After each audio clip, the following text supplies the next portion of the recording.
menyarankan cara melihatnya itu, harus quarter on quarter gitu ya. Kenapa? Karena memang kan, situasinya itu kan memang, cepat sekali berubah, pada waktu, tiba-tiba di bulan Maret, kemudian dinyatakan bahwa ada Covid ya, Mhm. kemudian, terjadi PSBB di bulan April, Mei, dan sampai Juni begitu. Mhm. Sehingga, sudah pasti pada waktu bulan Maret itu, Aprilnya turun gitu, terus Mei, Juninya, turun lagi. Nah kemudian PSBB mulai dibuka kan. Nah Ya. PSBB mulai dibuka, jadi bulan Juli, Agustus, September udah mulai recover, tapi kemudian memang di bulan September sempat PSBB lagi gitu. Jadi memang saya menyarankan cara melihatnya itu harus quarter on quarter gitu. Nah jadi kalau kita lihat quarter on quarter memang, terjadi pemulihan ekonomi gitu. Oke, jadi fokusnya adalah fokus kepada perbaikan yang terjadi di kuartal kedua ke kuartal 3 begitu ya. Angkanya 5% Pak Mirza. Nah, seperti apa Anda melihat dari angka yang tercatat ini? Apakah memang sesuai dengan track atau sesuai dengan proses recovery yang ada atau seperti apa, Pak?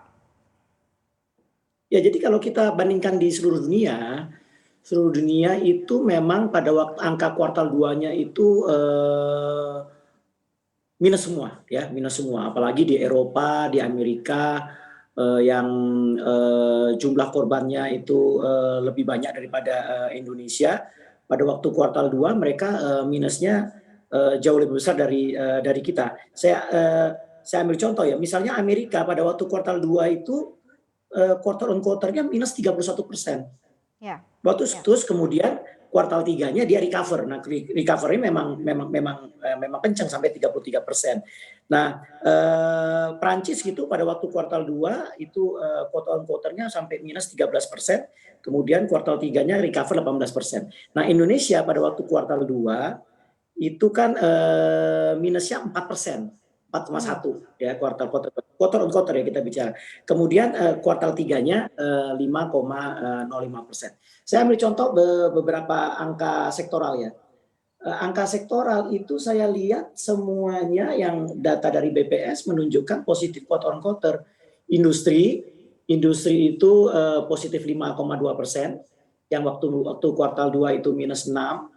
Mhm. Kemudian perdagangan positif 5,6, misalnya saya semua bicara quarter on quarter ya.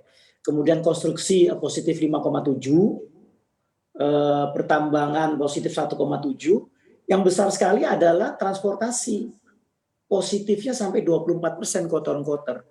Jadi orang sudah berani Mhm. naik kereta api, orang sudah berani bahkan naik pesawat terbang gitu, Mhm. itu kemudian, angka quarter on quarter di sektor transportasi itu, sampai 24%. Tapi memang pada waktu kuartal 2 jatuhnya juga 29%, minus 29%. Nah jadi memang, saya sih menyarankan kepada, masyarakat untuk melihatnya memang quarter on quarter.